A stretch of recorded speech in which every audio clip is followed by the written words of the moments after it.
May dalawang uri ng utang. Utang na loob. Contract of loans sa civil code. So civil liability siya or civil obligation. Okay, attorney, totoo ba na hindi tayo nakukulong sa utang? Nasa konstitusyon natin na no one can be imprisoned for non-payment of debt as a general rule. Okay. Correct? But of course, yung pag nagkaroon ka ng utang, it also can give rise to a criminal case or criminal liability. Okay, so kailan nagiging criminal case ang Okay. utang? So generally, yung utang, walang nakukulong pag hindi ka nakabayad. Okay. Pero nagiging criminal case yan pagka mayroon ng deceit, may false pretenses, or may fraudulent acts ka na ginawa. Okay. For example, okay, kukuha ka ng utang or magluluon ka sa bangko. Okay? Ano yung fraudulent means or fraudulent acts or false pretenses na ginawa mo? In applying for a loan, of course, the bank would require you to submit documents. Okay. For example, sabihin mo may properties ka or ito yung identity ko, kung sinabit mo mga falsified documents. Ayun. Ito yung mga may deceit ka, mayroon ka talaga intention na manloko, wala ka talaga intention na magbayad kasi nag-submit ka ng falsified documents. Okay, paano naman ang mga senaryo na Mars, pwede bang pautang? 1 year na, hindi ka pa rin binabayaran. Tapos dinala ka sa barangay. Ano ang pinaka pwedeng gawin o nangutang doon para siya ay makasingil? Okay. Sa ganyang pagkakataon, of course, hindi ka nakakabayad, you can file a case. Okay. Kaya ang unang ginagawa usually is you send out a demand letter. So sa Okay. demand letter na yon, nilalagay mo doon magkano yung utang mo, kung mayroon kayo napag-usapan na interest in writing. So basically, yung final demand, doon ilalagay sa demand letter mo. Ayun. Pero attorney, balik ako dun sa kanina. Since nag-falsify ka ng documents and other fraudulent transactions that you might be doing. So, we want to know, ano yung mga legal na paraan na pangolekta ng utang for that cases? For Okay. those cases rather. For those cases, yung civil cases, collection case is the Okay. first one. So, ibig sabihin, may utang ka, nag-send out ka ng demand letter, hindi nagbayad o hindi pinansin. Okay. O kaya pumunta ka sa barangay, nagkaroon ng mediation o usapan sa barangay, walang agreement, nagbigay ng certificate to file action yung barangay, now you file a case sa korte. Okay? So, you file a collection case. But ngayon, meron tayong tinatawag na small claims court. Okay. Okay? Yung amount ng demand mo is 1 million and below, pwede ka nang pumunta sa small claims court, hindi mo na kailangan ng abogado doon. Basically, we'll just have to accomplish certain forms and you have to attach yung evidence mo, meaning yung proof na napag-usapan ninyo. Kasi generally, wala ka naman minsan na written document or contract of loan, but you have evidence like text exchanges or Okay. sa screenshot ng mga chats nyo that will prove that there's really an obligation or may utang ka talaga doon sa tao na. Okay, so screenshots okay lang. Hindi ba paglabag yun sa privacy of communication correspondence? Hindi, kayong dalawa lang naman yun. And of course, Okay. gagamitin mo yun to collect Ayun. from the person na kausap mo doon sa chat. Okay. Attorney, alam naman natin na maraming gumagamit ng credit card, di ba? Pero kapag hindi ito nabayaran, what could be the legal consequences of this? Of course, madami na entice na gumamit ng credit Yes. card. Siyempre, pag mataas yung credit Credit limit limit. mo, Oo. swipe ka ng swipe, bili tayo ng ganito, bili tayo ng ganun. Of course, utang pa rin yun. Okay, kung utang yun, govern yan nung loan natin, governing loan. So, habang hindi mo nababayaran, may finance charges, may penalties, and may interest. Ayun. May specific po ba tayo na batas na nag-regulate for e-wallet loans naman? Yung e-wallet loans, walang specific law governing e-wallet loans, but yung general provisions on loan Okay. will be Applied. utilized, will be applied. So, madami ngayon ako nakikita online. In fact, madaming mga nagsisirculate online yung may umutang ka sa mga e-wallet corporation or agency providing for those things.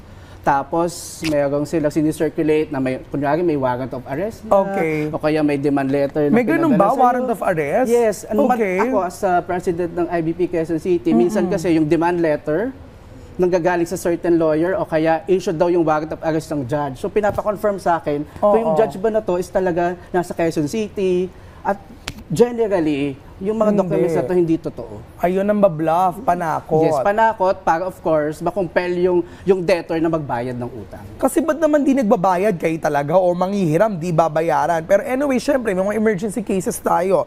Attorney, paano po natin masisiguro ng borrower na malinaw yung terms ng isang loan? Halimbawa, may interest rates, may penalties, paano natin masisiguro? Okay, meron tayong batas, yung Truth in Lending Act. Hindi alam Okay. niyo ng mga tao. Basically, sa Truth in Lending Act, dapat nakalagay doon sa document na yon kung anong lahat ng mga charges na i-impose ng creditor, including Okay. interest, penalties, and finance charges. So, kung ikaw yung debtor, you should demand this document in writing from your creditor. Para kung ano lang yung nakalagay doon sa document na yun lamang yung pwedeng isingil sa'yo. Okay, you have collaterals. Kasi yung mga nanguutang dito, may papel, sa sinulat in writing, hindi naman naka-notary. Kumbaga yung madalas na utang lamang ng mga kababayan natin na minsan yung cellphone isasangla. What could happen kapag halimbawa it took years, meron sa usapan na pag gantong buwan or gantong taon hindi pa rin nabayaran, akin na to. Okay. Yun yung misconception. Okay. Kasi yung mga security, tinatawag yan mortgage. Okay. Naka-mortgage yan, security lang siya. Halimbawa, hindi yung nakabayad ng isang taon, yung property na minortgage, halimbawa, titulo ng lupa, hindi yun automatic na pupunta doon sa creditor. Okay. Mortgage lang siya kasi syempre, halimbawa, umutang ako ng 1 million, but the property na naka-mortgage is lupa. Ang value ng property is 5 million. Kung sasabihin natin na legal, automatically, upon default, hindi nakabayad ng 1 year, automatically, mapupunta yan doon sa creditor, lugi yung debtor. Tama naman. Kasi normally, yung security mo, mas mataas yung sa value ng inuutang mo. Oo. So interest lang. Ang tamang proseso is, if there's a mortgage property, you executed the legal documents, if-foreclose yung property na yon. Meaning, ipa-public auction, kung sino mang bibili ng mas mataas to value, ibibenta yon, and then proceeds noon, yun yung ipambabayad dun sa utang. Or pwedeng mag-request, pwedeng mag-extend. Pwede din naman mag-extend. Subject na yan sa discretion ng nagpautang. Well, anyway, paano naman may mga nagsasanla ng ATM cards? Okay lang ba yun? Practice yun talaga na nagsasangla ng ATM cards. Marami syempre nagigipit, mga critical wallet days bago ang sahuran. Sangla ko muna yung ATM ko, 5%, 10%. Attorney, what are your thoughts on this? Legally, of course, there's a regulation for those lending companies or financial institutions to legally practice this or offer loan to different individuals. Okay. I'm pretty sure itong mga ganitong scheme, hindi siya regulated, they're not licensed to do that. Oo. Because if they're licensed to do so, madaming mga prohibitions for those financing companies and lending companies. Meron yun eh, even sa mga government employees, may mga ganyan, nag-ano rin. So tanong, diba? are they registered as such? Are they allowed to do so legally? Okay, what can happen kung hindi naman legal na ginagawa ito, pero kasi nakatutulong siya sa kanyang mga katrabaho? Hindi dahil nakakatulong siya o hindi dahil moral siya, legal na siya. Okay. So it has to be regulated. So ibig sabihin you're doing that without a license, then you can be liable under the law. So ibig sabihin, kung magsangla ka, hindi ka binayaran, wala kang habol because hindi legal ang ginagawa mo? May habol ka dahil may utang naman sa yung tao na to. But of course, yung mga tao na gusto mag-file ng case against that person because he or she is not authorized to do that business, meron silang recourse. They can also file a case against that person. Loan sharks. Loan sharks. Grabe yun. Meron akong kaibigan, siguro hindi nagbayad, nag-loan siya, tawag sa akin ng tawag, nagagalit sa akin. Sabi ko, bakit parang kasalanan ko? So, ibig sabihin, there is an harassment, di ba? Meron bang batas na pwede magprotekta sa mga debtor laban sa harassment ng collectors? Yes, meron tayong unfair debt collection practices na tinatawag. Ito is governed by the SEC at meron din sa Bangko Sentral ng Pilipinas. Generally, ang sinasabi nito, you cannot engage into harassment acts or plans in order to compel the debtor to pay. Nakalagay nga doon sa batas na yon na in fact hindi mo pwedeng tawagan yung debtor before 6 a.m. and after 10 p.m. Okay. Oo, kasi tulog na kami. Tulog na, grabe tapos naman. mangungulit ka pa.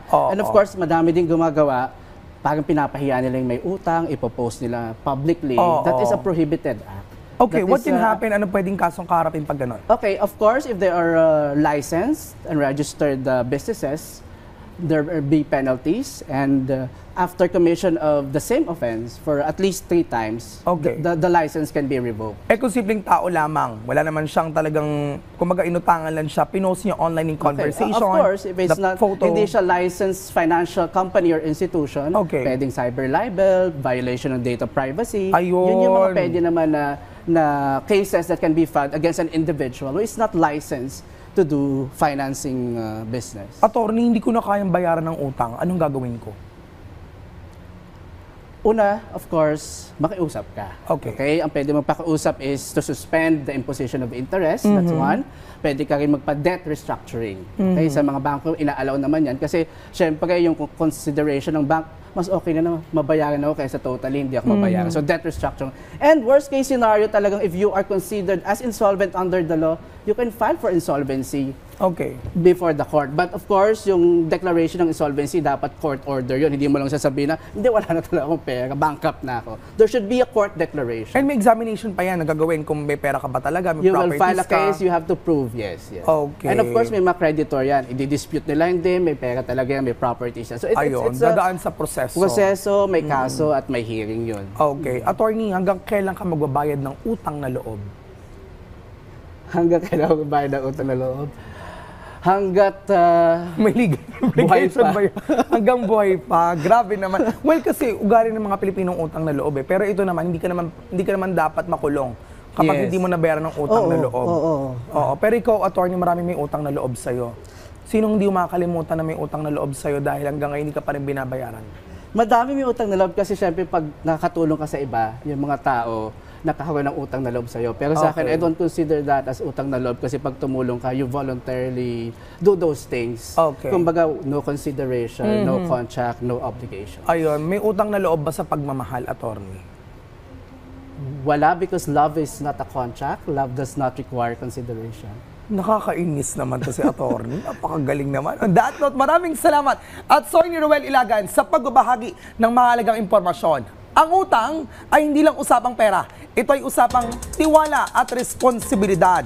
Hindi ka makukulong sa simpleng utang, pero pwedeng mawala ang tiwala sa'yo at ang reputasyon mo. Hindi lahat ng bagay ay mabuti.